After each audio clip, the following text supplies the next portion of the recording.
Welcome back to the channel where we explore, learn, and theorize about the Marvel Universe. Today I'll be talking about how Flash Thompson connects Spider-Man 3 not only to Daredevil and the Fantastic Four, but also to Venom, Carnage, and Morbius, leaks set photos of Thor: Love and Thunder, and Ryan Coogler working on a Wakanda Disney Plus show.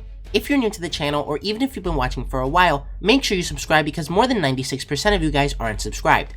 And if you think you're subbed, double check because apparently there's a glitch where people are getting unsubscribed from certain channels. And remember that a subscription is free for you, but it really helps the channel a lot. And you can always unsub later if you want.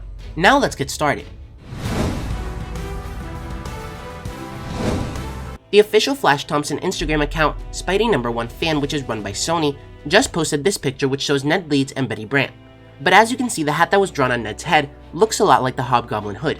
And as it's been rumored and I've covered for months, it's very likely that Ned will take on the mantle of Hobgoblin after the death of his grandmother in Spider-Man 3 or 4. But this account has also previously posted images about Daredevil, Nelson and Murdoch, Venom, Carnage, and Morbius, and the Baxter Building. And we of course know that Charlie Cox's Daredevil will have a role in the movie, that Spider-Man somehow connects the MCU to the Venom-Verse, and that the Fantastic Four are coming soon.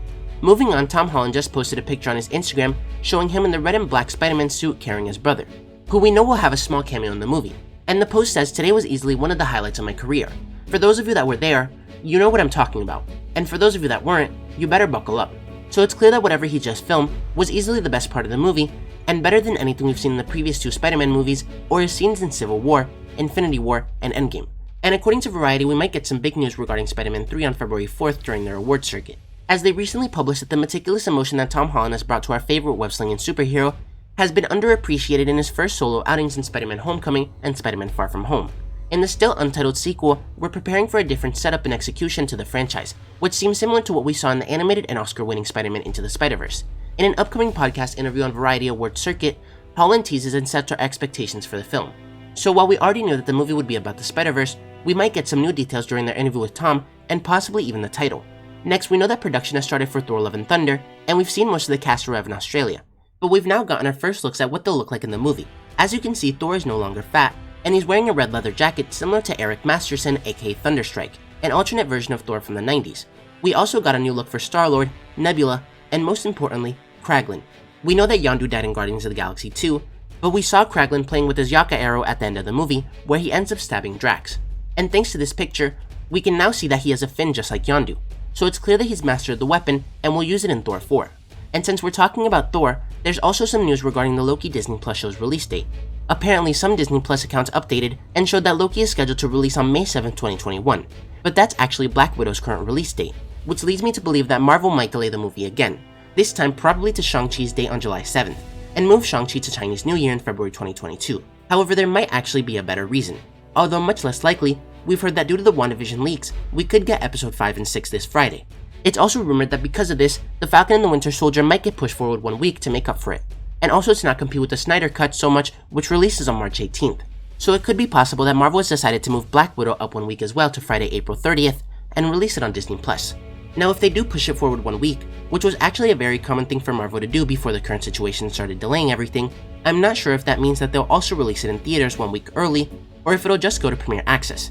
Next, according to Deadline, the Walt Disney Company has extended its relationship with Black Panther director and co-writer Ryan Coogler for a 5-year overall exclusive television deal, and the first Disney Plus show he'll be working on has been revealed to be a drama based on the Kingdom of Wakanda. And lastly, I have a ton of new information for WandaVision. Starting off, Isaiah Knott revealed that he'll be playing the boy next door, and while his exact role hasn't been officially announced yet, it's almost guaranteed that he's playing the young Avenger Hulkling. Next, something that I never expected has possibly been revealed. In a recent Facebook post, the Susan Toller Walters talent agency indicated that their client Selena Onduz will be in episode 10 of WandaVision. Now up until now we thought that the show only had 9 episodes, but it seems like unless this agency completely dropped the ball, which is very likely, the show could have a secret 10th episode that we never knew about. And lastly, if you don't want any spoilers for WandaVision episode 5 or 6, then click off the video now, as I'll be covering some leaked plot synopsis for both episodes. The synopsis for episode 5 reads, both of Wanda's children have started growing up. They have a dog named Sparky, but he dies. The main focus of the episode is a Vision starts to realize that the people of Westview are under Wanda's manipulation. The couple begin to argue when suddenly Pietro arrives. We also learn the names of Wanda's parents, who are the actors in the commercials, Irina and Elog Maximoff. For episode 6, the synopsis reads, it's Halloween and the family are out trick-or-treating with Pietro. Both of Wanda's children start to develop powers. Billy has precognition, and Tommy can run fast. Vision leaves the group and tries to exit the Westview Dome. but Wanda realizes this and makes the dome wider so Vision is sucked back in. But let me know what you guys think about all this. What do you think of these connections made by Flash Thompson's Instagram account? Are you excited for Thor 4? And what do you think of the Wakanda show? If you enjoyed the video, don't forget to like, comment, subscribe, and turn on post notifications so you'll never miss another video. Thanks for watching, and remember to wash your hands and stay safe.